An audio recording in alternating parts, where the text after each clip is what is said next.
Welcome back to my channel. This is episode 16 of Just Whit, a crafting podcast focused on knitting, crocheting, and clay. If you're new here, welcome, and if you are returning, welcome back. Thank you for sticking with me for the people who are returning. And for the new people, I'm hoping to get around to filming more often so you have something to look forward to. But in the meantime, you can take a look back at previous episodes to catch up on. This is me and Bubby in our bed. Okay, baby. All right, so let's get started. On the last podcast, I talked about a few finished objects, some whips, and quite a few other things. And you know what? I started to rewatch it so that I wouldn't overlap any topics, but I ran out of time. I was just like, you know what? Let me just go ahead and start filming now. I don't think I'm going to overlap any topics. So I do want to start with my finished objects. Some of them are new designs, and one of them is an older design. So I want to start from the newest. This is the Flying Bird shawl, and it's a one skein wonder. It's knit in one skein of fingering weight yarn, and it's named after the shape of kind of like young kids, but some older people and well-skilled artists too. The way you draw a bird simply in the sky, it's kind of like two little arches with a peak down the middle. That is the shape of this shawl. I'll insert a picture of it laid flat because it's too long for me to show here in the video. So I'll go ahead and like throw it on the front lawn and take a picture of it because it's pretty big for a one skein project. I actually did have a little bit of yarn left over after this. So the cool thing about this project is you can work up to the middle, to the halfway point, and then you start decreasing. So if you're not working with a complete skein, or if you're working with, you know, a limited amount of yarn, or if you want to do like a half and half thing, you just work up to the middle and then you start decreasing. So you decide how big your shawl is going to be based on where you start decreasing. This pattern is yet to be released. I'm working on the crochet version of that, which I will show during the whips section of this podcast. But yeah, it's coming soon. A little later than I planned, but it's kind of a springy design, so soon. The next finished object is a pattern that I released at the beginning of this year on like January 1st. It's called Waves on Swim, and this pattern comes in a crochet and a knit version. And I'm going to show you the first crochet one that I did. This one didn't take shape the way that I wanted it to for the design, so I ended up going back and making another one. It starts off here, and then you work your way across, increasing and decreasing to get kind of a diagonal of the lace along the bias, and then ultimately you end with a wavy edge. This was a 2 skein project for the crochet, and this is the one that I actually ended up going with for the pattern. This has the proper shape that I was going for. So we've got starting here, and then you're increasing here until you get to the amount for another lace pattern repeat, and you keep doing that until you get to right here, and right here you start decreasing on this side. You continue increasing along this edge and decreasing across the opposite edge, and you end with the wavy edge. So this is also, it's shaped like a trapezoid. If you can tell. I'll insert a picture of this one flattened out as well. This is a 2-skein shawl as well, but I used 3 50-gram minis, fingering weight, and there was a little bit left over of each one. Now the knit version of the Wave on Swim is a single skein project, and this is also a trapezoid shape, but it's more asymmetrical than the others. You start over here and you work increasing again until you have enough for another lace repeat, increasing some more and some more until you get to this point, and then you begin decreasing on the opposite end, just like the crochet version,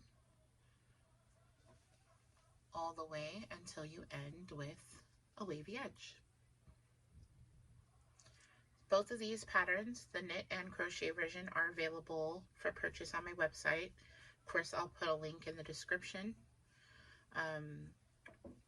They're lace, so it's not necessarily a beginner project, but if you're an ambitious beginner, as I usually say, you can definitely tackle it. I've laid out the steps pretty in a straightforward way. All right, and this finished object is not new. This was actually released a couple of years ago, and this is called the Bud and Prickle Shawl, another one of my designs. This is crocheted, absolutely beginner friendly. You start on one end, work up to the middle, do a fillet crochet detail down the middle, and then you decrease to the other end. And you work some cute little bobbles and picot stitches along the edge. This took 2 skeins of fingering weight yarn, and it works up really quickly because you're using treble crochet stitches, which are one of the tallest stitches in crochet. So yeah, this is a pattern that I released a while back, but I just don't give it enough love, so I figured why not show it off today for this pod and remind people that it's there, and it's a really great spring and transitional between summer and fall item. So that's it on my finished knit and crochet objects. I made a list so that I don't forget anything. So I did the Waves on Swim, the Flying Birds, and oh, I have finished my Wave of Change jacket, and it's literally just down here on the ground getting disrespected. I can't believe myself. This is my Wave of Change jacket with modifications to the sleeves. I opted for a bubble sleeve, which is my favorite kind of sleeve. So I didn't do any decreases along the sleeve until I got to just before the ribbing. Just before the last purl bump, I did a rapid decrease, and then the purl bump and the cuff. And then everything else, my goodness. Oof. That was a piece of sandpaper. I cannot. Everything else I kept the same for the pattern, but overall I went up half a size on the needle size to get a more relaxed fit, because the original is a jacket, so the original is more structured and a little more tightly knit. And because of where I live, I know that I'm not going to want something that's going to make me hot. I run hot and it doesn't get that cold here. So I went for a more open knit. You can even see through it.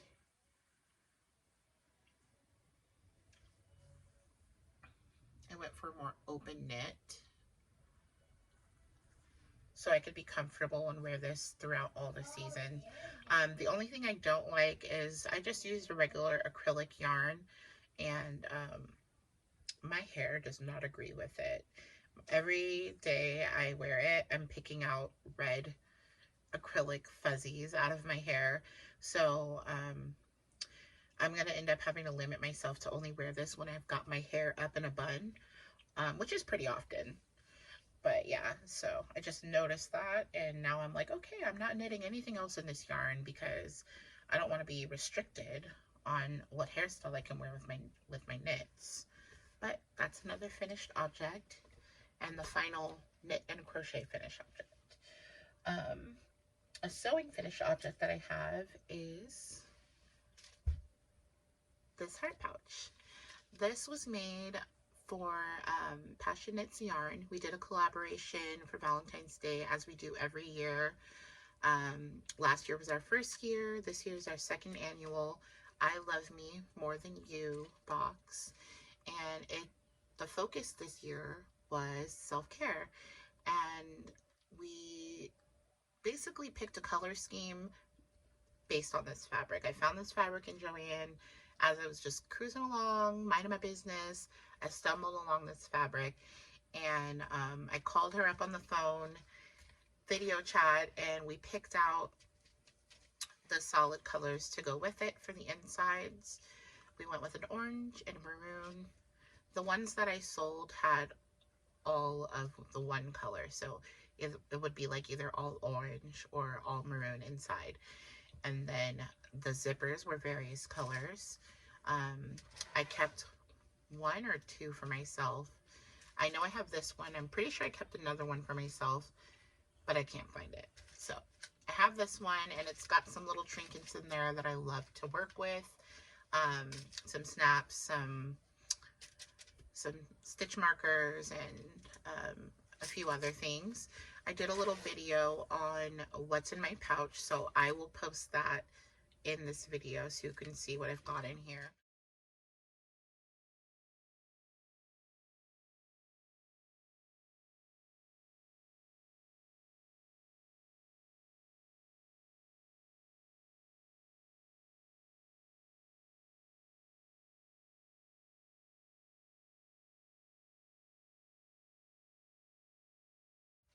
I believe I have one more of these. At the time that I'm filming this video, I have one more of these for sale, and I will be sold out. So they went over well.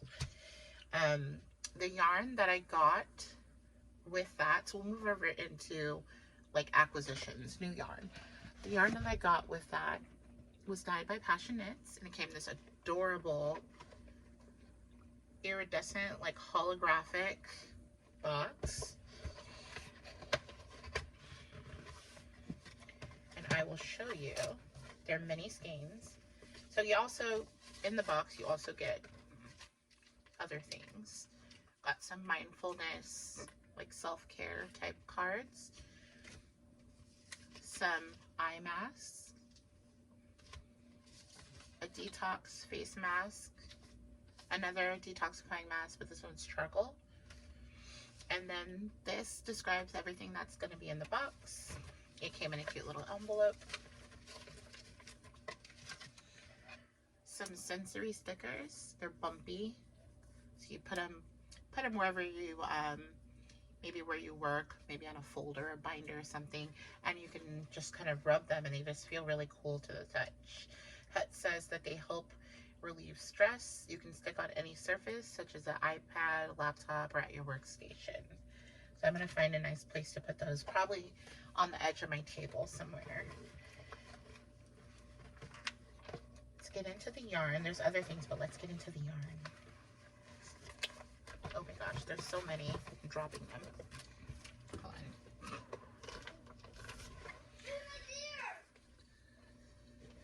All right, so 15 mini skeins. 15, which means I've got 150. I think they're 10 yet? No, they're 20 grams each. What's that?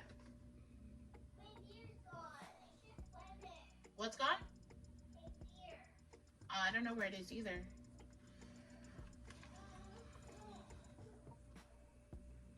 Okay, well, they're 20 grams each. So what? 15 times 20 grams. That's 300 grams of yarn. So it's like having 3 full skeins of yarn. I'm so impressed. I'm going to put them in order and add a little picture in. But just look at them. They're gorgeous, and they go so cute with this little pouch.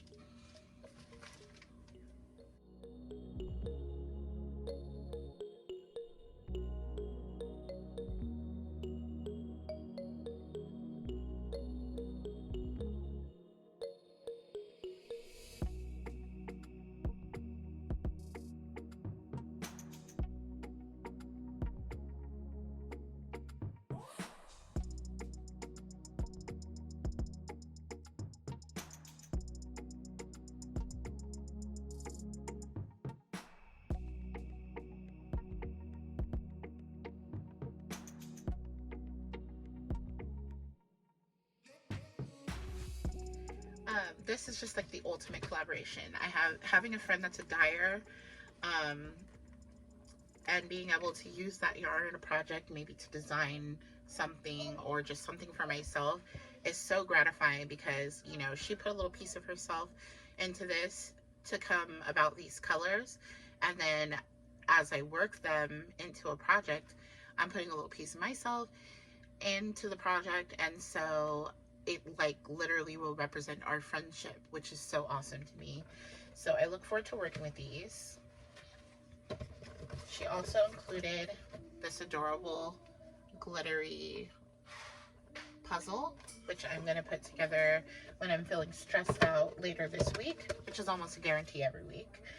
And then a cute little candle, which is cinnamon, which is one of my favorite scents to burn. So I will be burning that while I make my little puzzle, and maybe I'll do a little filming, a little vlog or something, because I'm really just trying to get some more content out there into the world. Life has been hectic, and it's been really hard for me to slow down and film. And today I actually was supposed to be doing something else, but I was like, you know what, forget it. I'm filming something today. So that's how I arrived here. And I'm just gonna have to take that attitude toward filming more often so I can get more content out. Okay, so that was like my acquisitions. I do have other things that I've acquired since the last pod, but I don't even want to discuss them because I don't really plan on starting a lot of new projects until I get these current designs complete and published. My works in progress. My Flying Bird shawl, the crochet version, is the first one I'll show you. So the first one was the knit, and that one's complete.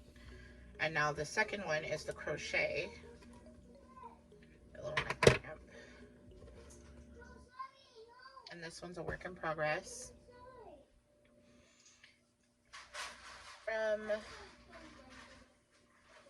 From the beginning of this project, I've probably started over like 6 times, but I finally got the right amount, the right increment of increasing, and the color pooling is so cool. This colorway is from Naima Bond, Sister Ananse Yarns, and this one is called Petal Power.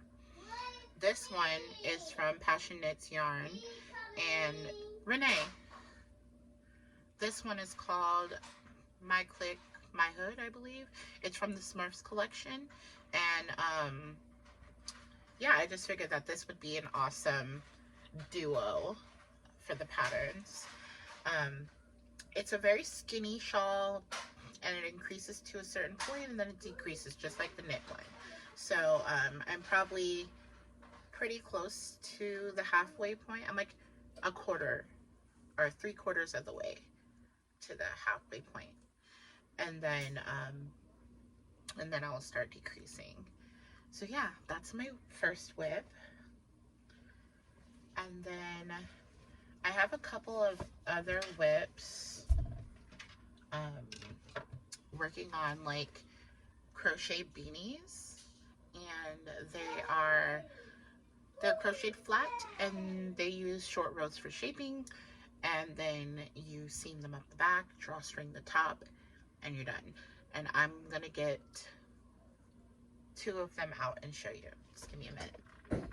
All right, I found them. And this cute little project bag was made by Kalisha over at Quirky Monday Crafts. She's here on YouTube, Quirky Monday Crafts, and then on Instagram she's at Nadira Tani. I will link her below. So this is the first. All right, I'm back. I have my hats. So this one is made out of single ply, fingering weight, and it's coming out how I want it to come out, but it's working up really slowly and I don't have the patience for it right now. So this is most likely going to be a post-summer transition into fall release. The second one is made up of lace weight mohair and lace weight merino wool held double, and it's also crocheted, and it has that same brioche look. It's constructed the same as the single ply one, but it just has this really cute fuzzy mohair aura around it.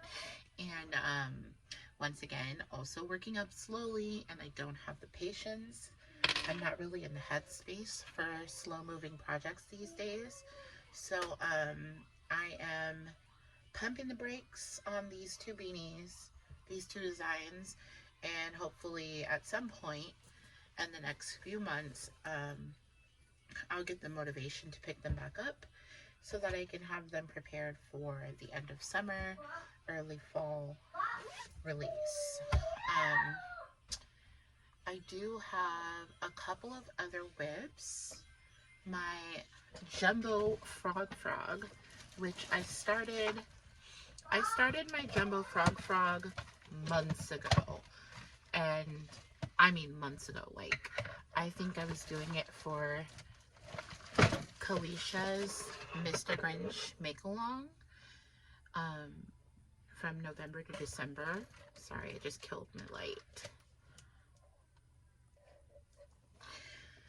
Okay, so this is my jumbo frog, which is in progress. And I'm almost done. I really just need to begin the decreases through some arms and legs on this guy and give some facial expressions for each side. I haven't touched this project since December, and now that I've picked it up, I really feel like I might just go ahead and make this be my thing for the day, because I would really like a jumbo frog to squish. So I'll link the pattern to frog in the description below. This is a design that I created in both knit and crochet. They're both in one pattern. Really simple, just simple construction. It's worked all in one piece, and then you just knit the I-cord arms and legs, or crochet the chain arms and legs on there. It's super simple. And frog is the mascot of frogging, which is something that all knitters and crocheters do. It's the act of unraveling your project for either you made a mistake, you run out of yarn, and you realize you got to go back and rearrange some things. Yeah, it's just a little mascot to help you get through the frustration or the sadness or the disappointment in having to frog. My past frogs have been well loved and cherished. I'm trying to find one because sometimes I just sit them with my projects that I know I need to frog something on. So they've got jobs to do. They're just sitting with my froggable projects, or projects that are waiting to be frogged. Let me try to find one. I think I have one up here. I'll come back with one. I'm back with two. I've got my crochet frog and my knit frog. And they've both got two expressions. We've got grumpy, upset, mad that I have to frog, embarrassed and I made a mistake, I should have known better, I lost that yarn chicken, I skipped a stitch, I knit tipsy, I crocheted tipsy, I don't know, and I messed up the pattern repeat, embarrassed. upset.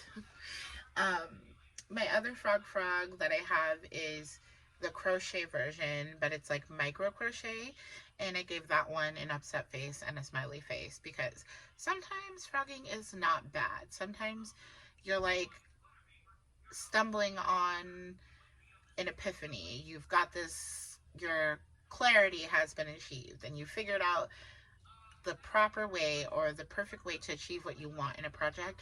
And so frogging doesn't feel bad. You're like, yes, I'm going to take this out and repurpose this yarn. I'm going to make what I've wanted to make. Another one is being happy that you finally figured out what to do with that perfect yarn, and all the projects that you've started with it didn't quite work out. But now you're going to frog that project that's been collecting dust, and you're finally gonna make the perfect project for that yarn. Something like that, you know, just giving you little scenarios of how frog can be useful in crocheting and knitting. And also, it makes a great gift. Sometimes crafters are hard to gift for. We kind of have it all. A lot of us shop on impulses. We buy what we want. So there's not much left on those wish lists of ours. So if you have a knitting or crocheting friend and you want to get them a gift, make them a frog. All right, so that is it for all of the things that I want to show you as far as whips, finished objects, and yarn that I've received, and sewing projects. I have some clay things planned, but I don't have anything to show for it other than this gigantic brick of clay that I've started conditioning. But I couldn't even show you what I'm going to make because nothing has been started yet. I think that's all that I have for you this episode. I've been having issues with storage, which is why I've had to cut away so many times. I'm hoping I can get that under control because the less roadblocks I have to filming, the more likely I am to feel up to doing it.